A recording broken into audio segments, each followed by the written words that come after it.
Environment, Mrs. Jack. We're part of the Rice Women Network, and I'm really inspired by her. She's a great role model for us all. Auntie Fatou, the same as well. My dad, I should have started with my dad. His Excellency, Ambassador Ndour, Daddy, welcome. My sister, Kani, we're cousins. We look alike. We look alike. Yamadaha. I don't think I look like you. You're just too beautiful. My beautiful cousin, very smart, a great inspiration, and a sister. We peer mentor, I would say, each other, and other members of the high table. The Wisdom Executive, like I said, I'm inspired by you all. And I looked at his house and I said, so I'm gonna get a market certificate. And he's like, Nane, why? So I was like, I'm gonna, put this house, demolish this house, because we need a fun fair in Gambia, so I'm gonna build a fun fair. He laughed and he said, nah, let's build us a fun fair, but touch my kid. But it was just as a child, I was very curious, but I also looked at where gaps were. And I also remembered as a young child where I had built a swing from cardboards, but also a tent outside. And it was getting late and I really wanted to stay outside. And he came to beg me to go inside the house and sleep in the house. And I said, no, I'm going to sleep in this tent that I made from a cardboard. Like, it's so nice. And he begged me. Like, it was another dad who would just take me, and drag me and just put me in. But he spent a lot of time begging me to get inside the house. And I said, okay, I'm just going in because of you. But I have to say, Professor Tumani Kora, he's also my other father, and he's seated there. He has been a great role model and a great mentor. And there are things that I think he's also one of the reasons I'm here. So when I say my father, I'm talking about my fathers. So my biological father, but also Prof. Kora, the two things that he said to me, or three things. First was, when you get in a room, people look at you, people listen. So you need to use that to your advantage. And that stuck with me. He also said, whatever you choose to do, your PhD has prepared you for life. And whatever you choose to do to impact society, it's up to you. And that's also something that I ran with. And it has really helped me along the way. So when I first went to the UK, at the age of 16, 17, it was during my summer, I was applying for internships or placements in universities, just to do science, to do research. And I got my first placement at Queen Mary University, and I worked in the chemistry lab. And I got because I was looking at research in Bilharzia, and I got an award from the UK government at the age of 17. That was my first award that I got in the UK. And then I got a Wellcome Trust Award funding at the age of 20 when I was at university, my final year. I also decided that after my lectures, I would also stay behind and be in the lab.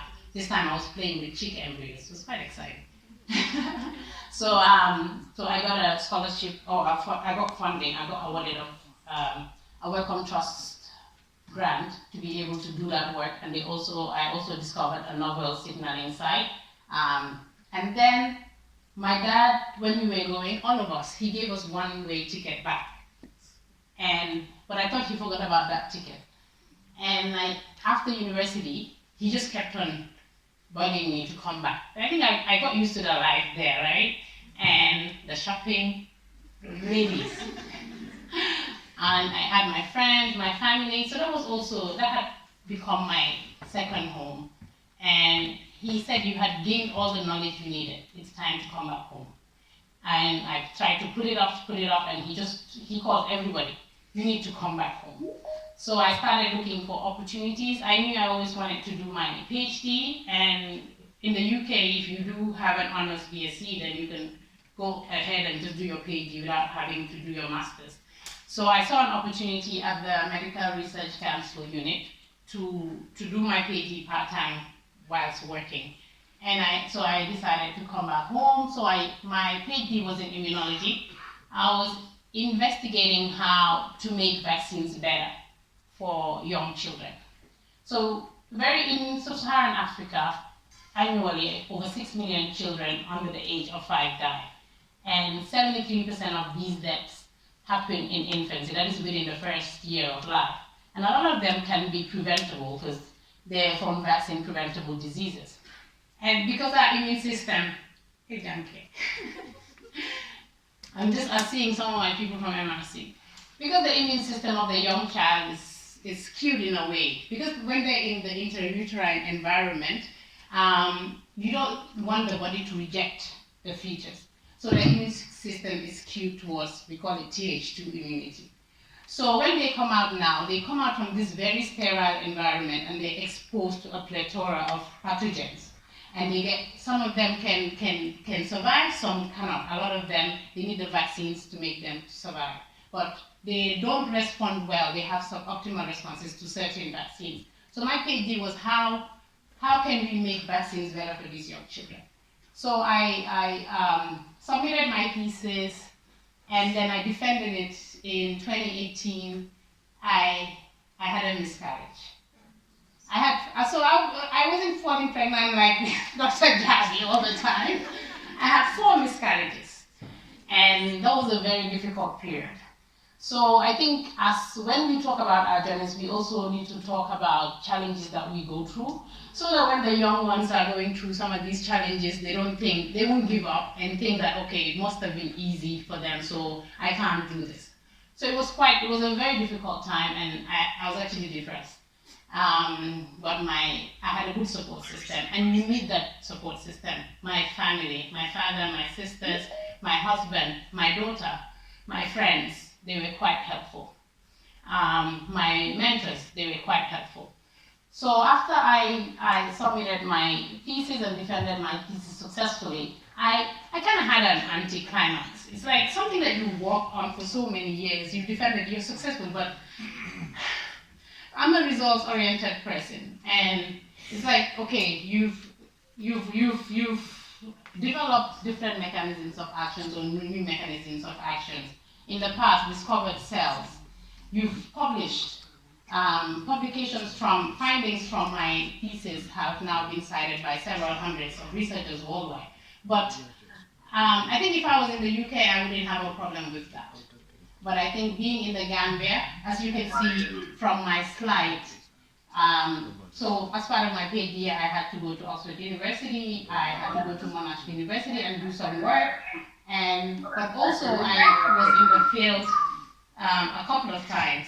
And if you see me with that little baby there, it just brought everything back home that I felt like I needed to do more. I needed to do something more tangible, because of the type of person I was. And when I read Oli Dibawada's memoir or book, she said that it's good when you have a sit down and write a statement about yourself. And I thought about it, and I wrote a statement about myself, and it was about I live to seek knowledge, to help others and watch them grow. And that's what I live for. So,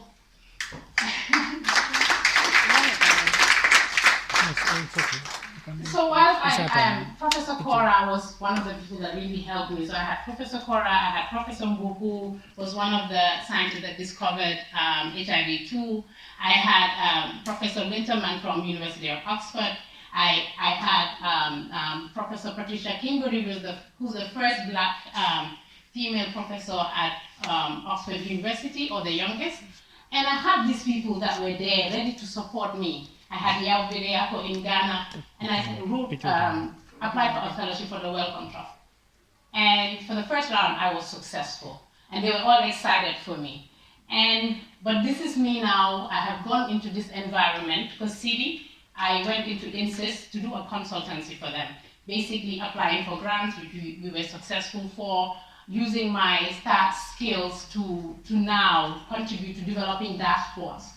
And I was just intrigued by the people that were there, but also this environment. Now, in the past, I would write papers, and that would be my outcome measure. But now I am using my skills to actually impact the Gambia and help the Gambian people. So we developed the education management system for the Ministry of Higher Education. We developed the labor market information system for the Ministry of Trade. And this is just a few. And we're currently also working with partners to develop the ELMIS for the Logistic Management Information System for the Ministry of Health. But I'm also involved in a lot of advocacy, but developing of strategies and policy documents, and I work closely, so thank you, Professor, with MOHAS, and I developed the strategy, supported the National Technical Team to develop the strategy for digital transformation of the TVET sector in the Gambia, using my research skills, underwriting skills that I gained to develop the strategy, and also supported them in the review of the ODL, that's Open and Distance Learning policy for the higher education sector. I'm the Sector Skills Council Chair for ICT, but also I developed the first mobile app development curriculum for the Gambia, accredited by NACA, and was part of the pilot that Biran and I worked on to train mobile app developers, and 50% of them are also female.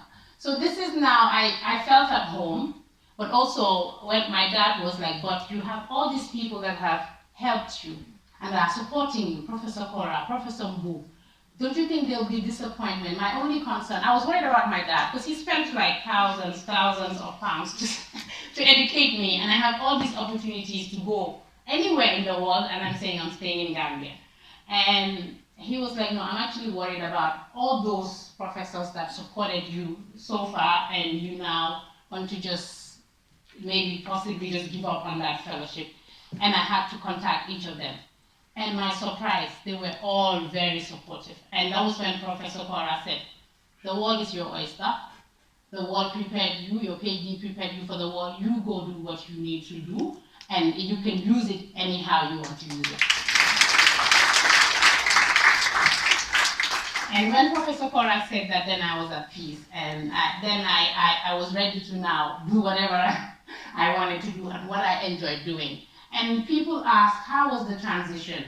I didn't see it as a transition much, because I was just using those same skills that I used as part of my PhD in entrepreneurship. Those same skills that I used as part of my PhD doing the research, but now I'm doing market research to inform what software the user needs. And that's what I have been doing. So this year, I was featured in Forbes as being one of the changes in the tech ecosystem in the Gambia, but also the company, Insys Global, and the co-founder of Afridula, and also the CEO of Insys Global. We were awarded the Best ICT Employer of the Year. We also introduced a creche. We're the first institution in Gambia to actually have a creche in our premises.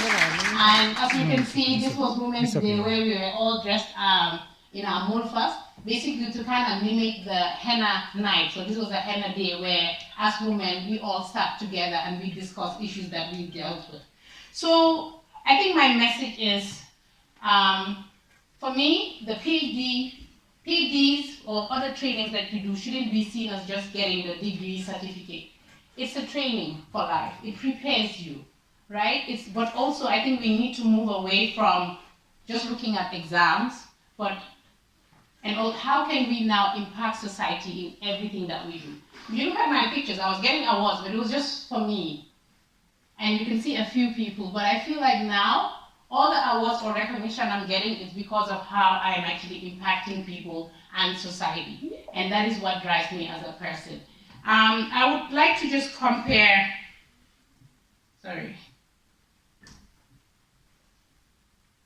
I would like to I don't want to forget anything, but how do I feel like the PhD was very similar from entrepreneurship? So the journey is a difficult journey. Both are very difficult, but it's about experimentation and not being afraid to take a risk. And I think my PhD prepared me for that. And I was telling my sister yesterday, I need a PhD. I can do anything. I can do anything. I went through that. I can do anything. And that's the mindset that I have.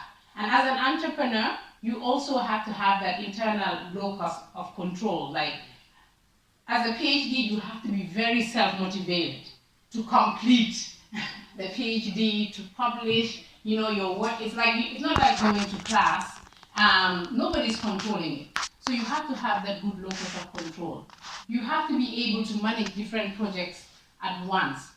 You have to be able to do research and use that to drive what you do. And I think we can use, these are skills we have as scientists, but we need to use it in everyday life. So I think my take-home message is, I think there's more to be done, but I do not have any regrets. I'm still in academia because I still develop curriculum, I still write papers, I still get publishers sending me requests to submit publications. I'm supporting a lab in Senegal to help them set up their lab systems.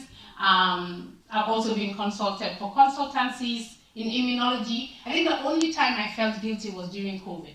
I felt maybe I should be doing something, right? Using my immunology skills to do something. But I can use it, I can help in another way. I am now helping the government, I'm helping the Ministry of Health to make their systems better, and I think for me, that is enough. But also, I think one of the things someone said to me was, the first one was, but if you stay in Gambia, then you're wasting your intelligence. But why?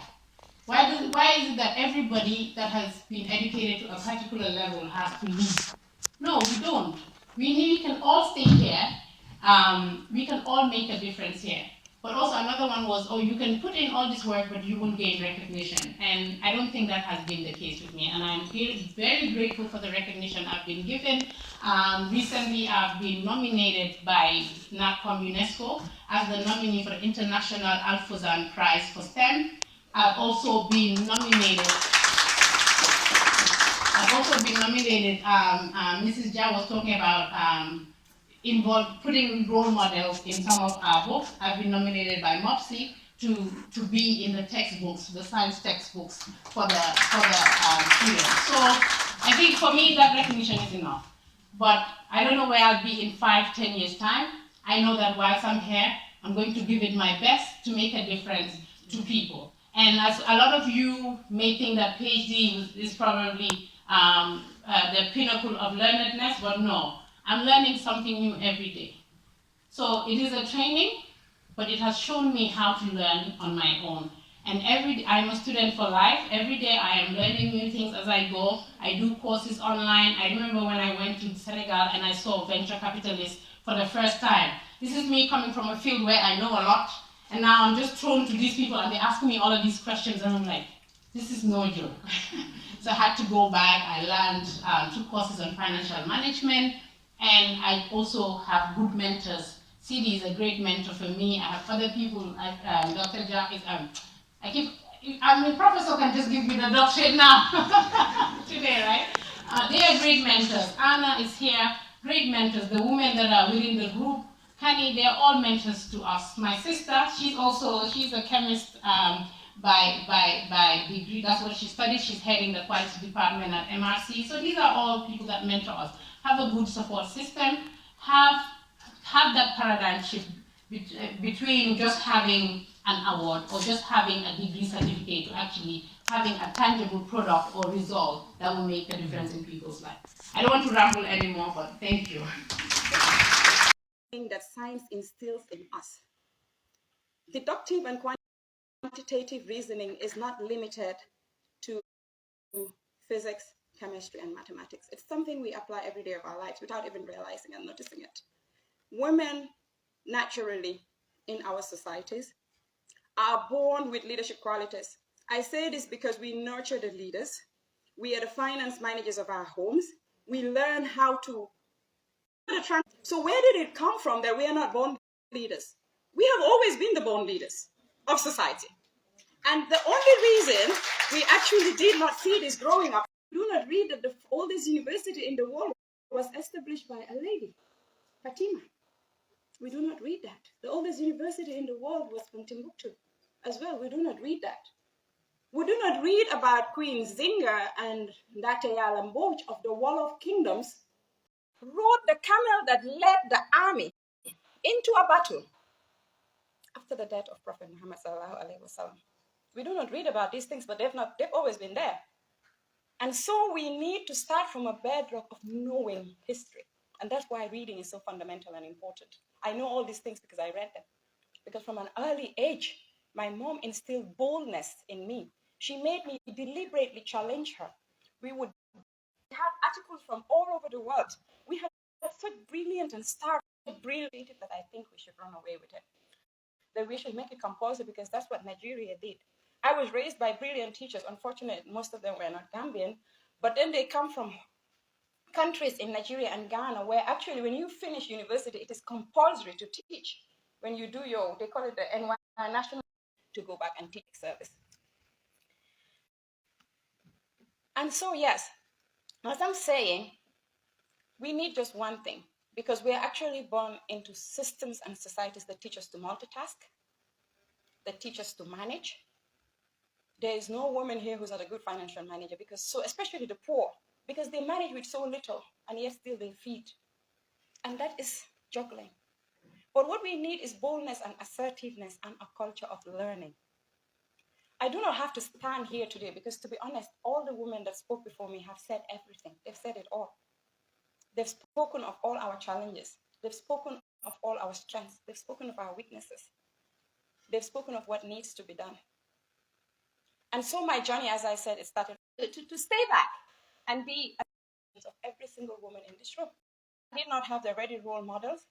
One thing my mother did, whenever and one of the first icons she pointed out to me, she always had something to say. I want you to be like this. If we met Dr. Ja, she'll tell me about the family. She'll be like, I want you, Dr. Ja again. I love that.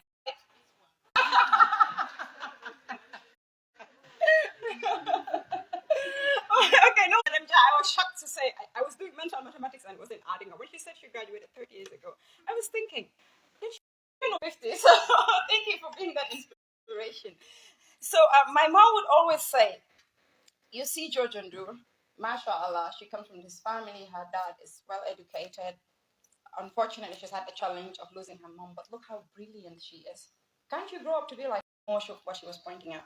And I am so lucky also, and a little privileged, that we had a brilliant engineer in our family by the name of my brother, Abdullah Job. Wherever I walked, everyone told me, your brother was the most brilliant of our generation.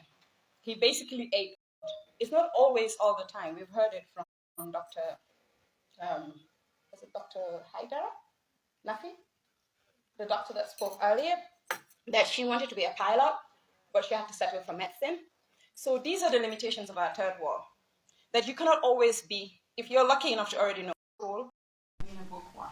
I love actually the arts naturally more than the mathematics and the physics, but I also accepted that my love for the arts would never be a barrier to being able to excel in the sciences as well. And this is what I want us to believe, that our capabilities, our talents are limitless. And we are not defined by our careers. And Dr. George Ndur is such a brilliant example of that. You can have a PhD in research, immunology, and turn around to be the best tech entrepreneur and CEO the world has ever made. And let me tell you also, it is a proven fact. The professionals in science, technology, engineering, and mathematics make the best executives. We make the best business leaders, world leaders in general, because of the rigorous training that science instills in us. Deductive and quantitative reasoning is not limited to physics, chemistry, and mathematics. It's something we apply every day of our lives without even realizing and noticing it. Women, naturally, in our societies, wanted to do. I did the SAT. I had the 99th percentile in English and the 80th percentile in mathematics, and I started having scholarship offers from American universities whilst being in Gambia. But none of them was 100% upfront. So it was always, we'll give you 50%, 60%, 70%. And then I found out that there was this Gambia government initiative to curate the best students and prepare them for something. And I have to say, I think even the president, when he was doing that, he didn't know what he was gonna make us study. He just knew he wanted to have this curated list of the best students, and he would teach them different things. So when I first signed up, I was put in the Malaysia group to study biochemistry. It was fine by me.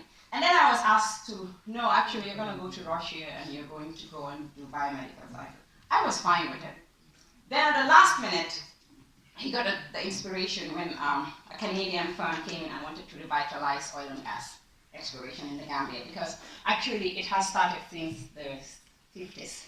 In 1956, BP and Shell started their studies in oil and gas exploration. And it is one of those fields of study that even himself, the former president, didn't understand, that is cyclical and it takes decades. But there was a working and proven petroleum system in the Gambia. The potential is there. However, you are actually putting and piecing together a massive underground puzzle, which you have no way of seeing. And so you use the principles of geophysics, mathematics, geology, and chemistry in order to be taking these samples and be piecing them together over the decades. So I was called upon alongside other people. We were then initially 10 to 15 in number. But there's this opportunity to actually explore the potential of oil and gas in the Gambia. And there have been wells drilled, and the wells have actually had showings of oil and gas. It's just about how do we make sure that we actually locate the reservoir, and this is big news for any country, to have a petroleum working system. And so it's like, I'm gonna put you guys together and you guys are gonna go study petroleum engineering. And I said yes. I didn't know where it was. I said yes, because like I said, it was for me, anything could be interesting, because that's what really taught me, that everything is fun and anything could be interesting. Everything is a good challenge. And so I signed up for it.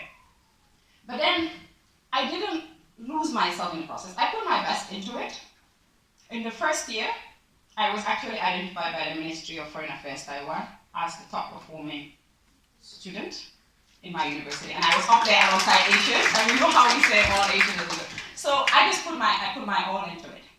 But there's this part of me that has always been an activist at heart. And so it becomes an antithesis. How do you reconcile being an oil and gas engineer? I was always an environmentalist too at heart. So I was involved with Lend a Hand, with Red Cross from a young age, going out there. We were organizing the Cecitals. And then it was like, whenever I say it, it's just like, how do you reconcile being a petroleum engineer and being an environmentalist? Because everyone knows oil and gas ruins the environment. But you only needed to have met the 13-year-old me to know that I felt I could see a positive in everything. What I have done is I have managed to reconcile my work and the principles of petroleum engineering into renewable forms of energy. So while I'm still focused entirely on how do we explore and ensure that Gambia's oil and gas reservoirs are actually found and exploited, because it is very much needed. Energy, 80% of energy is still coming from oil and gas. You'll be surprised that the tables that you're sitting on and the clothes that you have are actually made from byproducts of petroleum, crude oil, paint, lipstick. My favorite lipstick, which I should have asked for a bit of a red lipstick. But yeah, everything comes from the byproducts of oil and gas, and more importantly, even fertilizer. So it has huge potential for the socio-economic development of Africa and Africans. It has huge potential for all these byproducts and other industries that we have. And at the same time, I think humanity and technology has been evolving in such a way that we can find better ways of extracting these resources without ruining the environment. And so that's what we are working on right now as we transition. But basically, this is a nutshell of my journey. It has not been without its challenges. The most defining moments of my journey, of how challenging it is, has been due to my biology and not my gender. I grew up in a family where gender was never seen as an obstacle or barrier to anything. I remember, for me, my proudest moment was when I overheard my father telling someone, "Can you do so well in her exams? I think she will grow up to be like Abdul. She could be an engineer." For me, that was some validation. He never told me upfront, but I overheard him saying it. And I'm like, if he believes that I can do that, that's absolutely amazing. But my biology has had its limitation. And the first limitation I had come back and I was working, and there's an opportunity to go on a seismic vessel, basically to go out in the Atlantic Ocean. It's an expensive $12 million venture where we wanted to go, where we were going to go. It was funded externally, of course. We were going to go and we were going to drop air bombs, sound bombs really, so the word bombs. But then basically you drop explosives that only really make loud sound into the water. And we had these vibrators down that we were going to place on the seabed. And these waves were going to be transmitted to computers, supercomputers on the ship. And based on the quality of the wave, we all know P waves and S waves here, I assume, you could tell whether everything was solid or there was some liquid there. And I was so excited, I couldn't wait to go out at sea. And then I found out I was pregnant, and they said, there's no way I could pass a medical test to be on the vessel. And it reminded me that biology truly still does kind of limit us in a way, and I had to accept. And let go of that opportunity.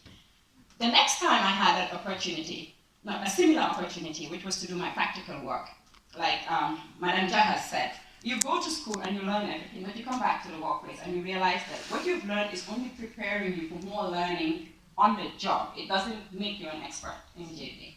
So my second opportunity of practical work experience was to go to Venezuela to work at the state oil company and go to the drilling region of Maracaibo. And the first time the opportunity came, I was pregnant again.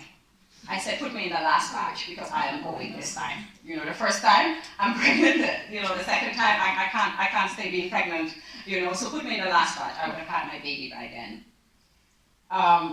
Last batch, on the fourth batch, my son was 5 months old, and I was so passionate about doing exclusive breastfeeding. So I had a very tough time, you know, making up my mind. I was determined I wasn't going to let that experience pass. I did everything, tried to see if I could take him along with me to Venezuela, put him in crash. But at the end of the day, when you go on oil rigs, it's on a 2-week off, 2-week on schedule.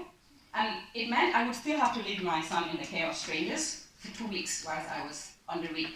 And it didn't make much sense. It was much better to leave him in the care of my mom. And so I made that extremely difficult decision of leaving my 5-month-old baby who was still breastfeeding. But like I said, always finding ways. I decided it wasn't going to make me stop breastfeeding him.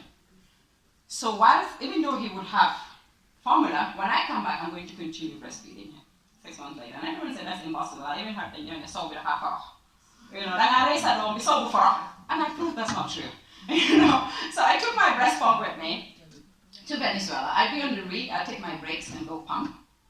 And I had lots and lots of like frozen breast milk. Then when I came, sometimes I'd have to throw it out, of course, but when I came back, I still had good milk supply. And he took to the breast immediately again. And that felt like such, you know, a fulfilling moment for me. Of course, I have to acknowledge the men in my life. My husband has been absolutely the most supportive person. Growing up, my mom also realized the limitation of marrying early on your dreams. And she was absolutely determined that the earliest I would get married would be 35 after I have my PhD. She still reminds me I have not fully emulated Dr. Lurie yet because I haven't done my PhD. And like, well, life is not over. I could still go do it at 70 or, you know, sometime. But she imbibed that in me. And so I grew up, I was very much fine with it. I mean, how lucky am I in a society that starts telling you at 23, Kenyasi. My mom was saying, the earliest I'm assenting to you getting married is 35. Or when you get your PhD, whichever comes earlier. So I just only finished my first degree. And I was dating my now husband. And whenever the topic came to marriage, I'm like, don't even think about that. I haven't done my PhD yet. If I don't bring a PhD, there's no way my mom is giving my hand away. And he said, well, you can do both of them together. I'm never going to stop you. And I didn't believe him. And my mom, I remember when she was rebuking me, having to accept that. Just like, so they made it go to the beer, take like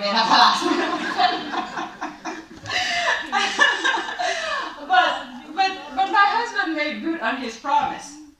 We got married in March of 2010, and 2 weeks after we got married, 2 weeks after, he was the one that sent me the Australian government scholarship. He said, you have to apply for this because you're married. And I said, oh, we just got married. He said, and so? You have to prove your mom wrong, that you can actually be married and do it. And I applied, but I was thinking,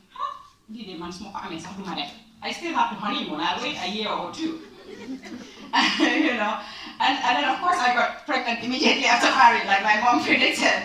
So when I got shortlisted and we had to go and do an exam in Ghana, I passed it, there was the shortlisting, and then we had to do an interview, and by then my tummy was big, and I was standing there, and they said, you know, so are you going to go? Do you realize that this scholarship is something you're going to have to take up immediately? I said, yeah, I do. And they're still looking at my tummy, like, how's... And then, do you realize how far away Australia is? I'm like, yeah, I do. Then, but I didn't even acknowledge the fact that I was pregnant.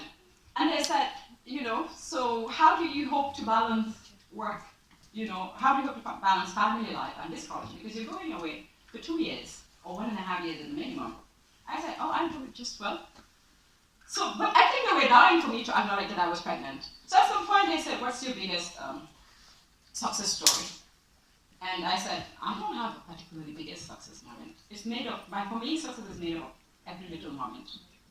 For me, this moment counts as success. right? So I don't have a biggest success story. And they said, so what's your most fulfilling moment? And I said, all the little moments that have led to me being here. And one person, and then finally the man got exasperated and said, what about the fact that you're pregnant? Is that not fulfilling? I said, oh, yes, you're right. I didn't notice that. So again, difficult and challenging moment having to go.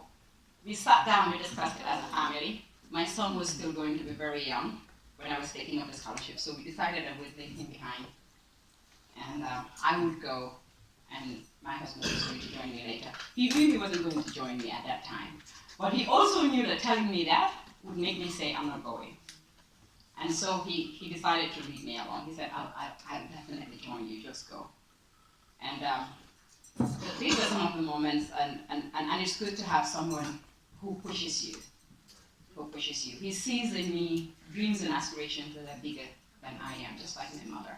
And I think it really helps when you have that push throughout. And it can come from a man, and it can come from a woman, and it can come from within as well. And so that is it. Like Dr.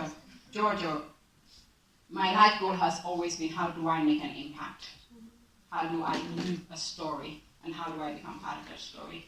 It has never been a particular position. It has never been riches, because I think those are very fleeting.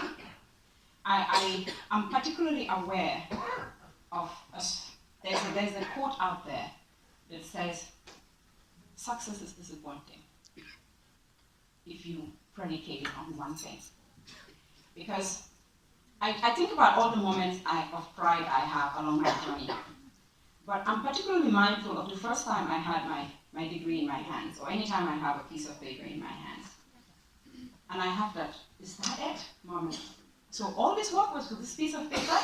That's what happens when it is the paper rather than the journey that you focus on, or what you get out of it. And I find it happens a lot for me, even with material things. I would want to uncover a particular thing, and I get it, and it's like, oh, is that it? But on the other hand, if your dream is to touch people's lives, if your dream is to give on and to keep giving back, you are always having little moments of fulfillment along the way. You're always looking at, what's the next step? What else can I do to add on to this? And I think that's the life goal: continuous excellence, perseverance, and always striving to be the best. You cannot always have what you want, but you can always be the best at what you are doing at that current moment. And I hope I have made some sense, because I have rambled on and on and on. But I will stop taking your time right now, and I wish you all the best. Thank you. English and French at Université Cheikh Diop de Dakar in 1998. From there, he proceeded to the University of Besançon in France for his advanced diploma in education, where he got a distinction. And then University of Limoges in France for his Master of Arts, where he also got a distinction.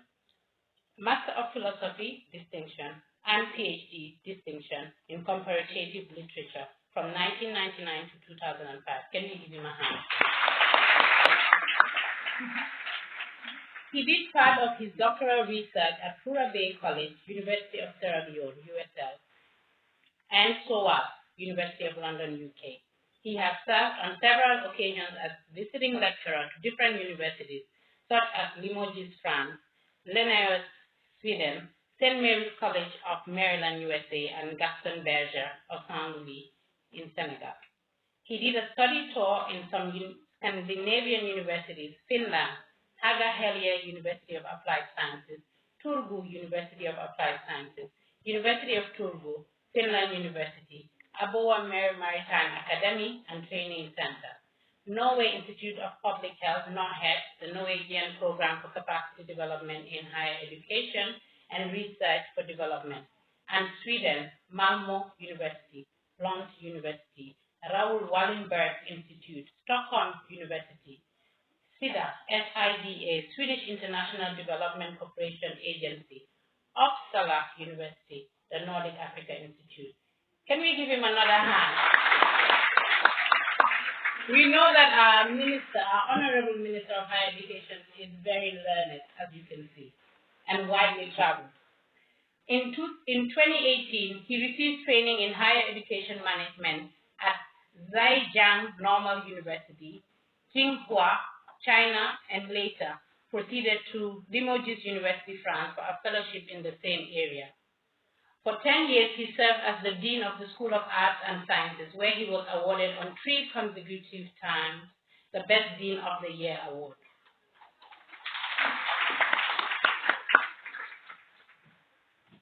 Until his recent appointment as Minister of Higher Education, Research, Science and Technology of the Gambia, Professor Per Gomez was serving as the Deputy Vice Chancellor, Academic at the University of the Gambia.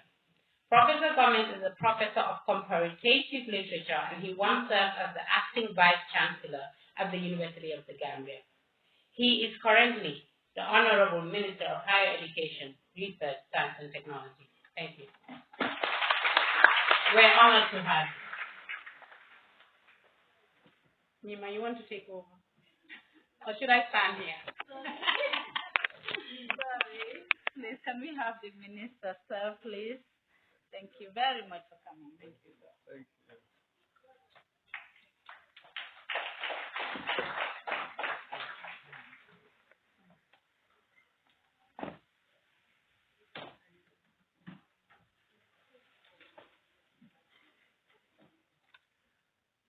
Thank you very much, Honorable Minister of Energy, Professor Mani Kora, the President of Wisdom, the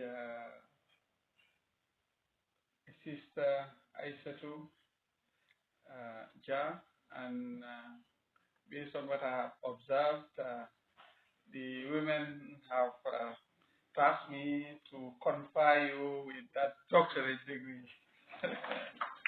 Thank you. And thank you, Kadi. Also welcome, and Son Excellence, Monsieur l'Ambassadeur, merci d'être venu.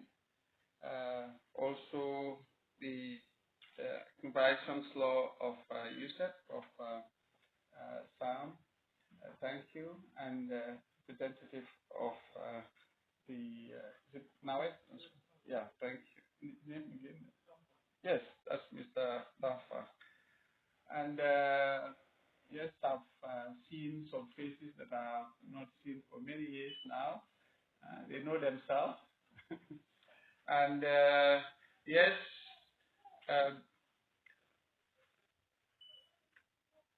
agents of development, that is our brothers and sisters from the media. But I will also say, since we are talking about women participation, and so on, I will say women in the media, and they know themselves.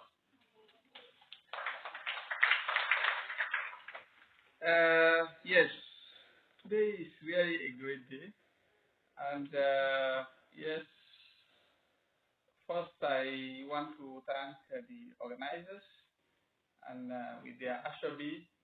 The only thing that I have to protest because Oma Ashobi. You know what I'm saying? Ashobi, that's a nice stuff. Yes, it is. I'm also very grateful. I want to thank you because right at the beginning you decided to observe silent prayer on behalf of for our former Vice President, His Excellency Badara Diouf. You know, he was my predecessor at higher education, and he really was very supportive of STEM, and he was the one who initiated that formula for the distribution of our scholarships, that 65% of the scholarships must be given to STEM, to those who are in STEM. And number one, number two, the women, the girls. So if you are a girl, you are a STEM, how to call it, you are a girl, you are in STEM, you have 95%. Yes, before the interview, you come to the interview with 95% assurance that you are likely to get a scholarship. I'm happy that Adama is here. So the message sent by the women here is reminding you of what your father did, and he has handed the baton to you, and you need to fulfill the mission and continue building, constructing this nation as he would have loved to do. And today, he would have been the one now to deliver the speech. And with that eloquence, that oratory skills, he would have given it to you and to celebrate you, because you deserve celebration. And because what we heard here today is really something very, very important.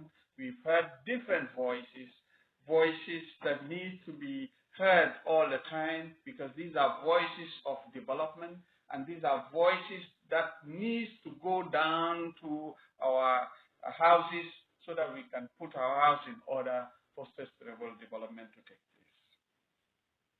It is of great honor to give a speech on behalf of His Excellency Adama Barrow on this important day, on the launching of the Women in Science, Technology, Engineering, Science, Technology, Engineering, and Mathematics. To start with, I must reiterate that the government of the Gambia places great emphasis on the role and importance of science, technology, engineering, and mathematics education as a driver of socio-economic growth and development. And Kadi, you talk about reading, and I just want to use this opportunity to invite you and invite this group to also read, because we are talking about women, to read a book written by Sadauda's first wife, Lady Augusta Jawara, and this book was written in 1968. And some of you who like history also, you know what 68 means in social, progression of the world and women in particular. She wrote in 1968, Rebellion. Rebellion that was published in the U.S. I think the book is available at Timbuktu. I'll encourage all the students at least to find time to read that book. You will later see all these voices that we heard today. They are all captured in that story. The voice of those of you who studied here. First, the struggle to be able to have education to pursue, and then later the struggle to go outside the Gambia and study, and so on, as a girl child. That's the one question that the dad of the protagonist would ask: who will accompany you? Because you are a girl child, therefore you need somebody. So in other words, you are not complete, and so on and so forth. And you see women empowerment, girls education, and so on and so forth. I really want to suggest to all those who enjoy reading, and those who want to revisit the story of women empowerment in the Gambia, and to really read the work written by that pioneer. That was in 1968. 1968 at that time. In fact, she wrote it with using a pen name, and that one also will tell you a lot, because she wrote using the name Ramatullah Kinte, and not her real name. 1968.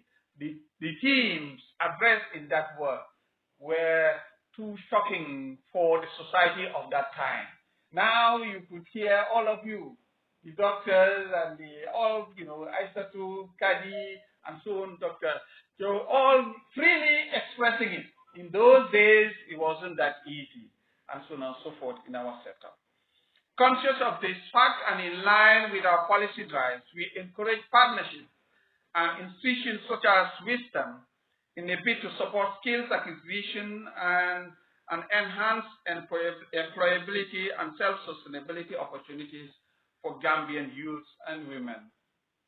At MOHAS, we have different sectoral policies, strategies, and programs that are geared towards supporting the advancement of girls and women in the area of skills acquisition through technical, vocational, and training, STEM, and scientific research.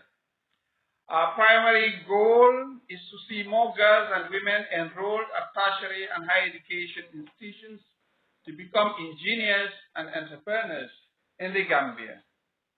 Key strategic interventions of my ministry include girls and women in taking male-dominated fields of studies in tertiary and higher education, including Tibet, by giving full scholarship to women and girls in the male-dominated fields in USEF and our regional Tibet centers.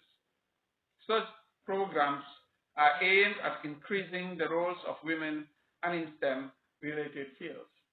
And here, even as you said, I can see somebody who fell under that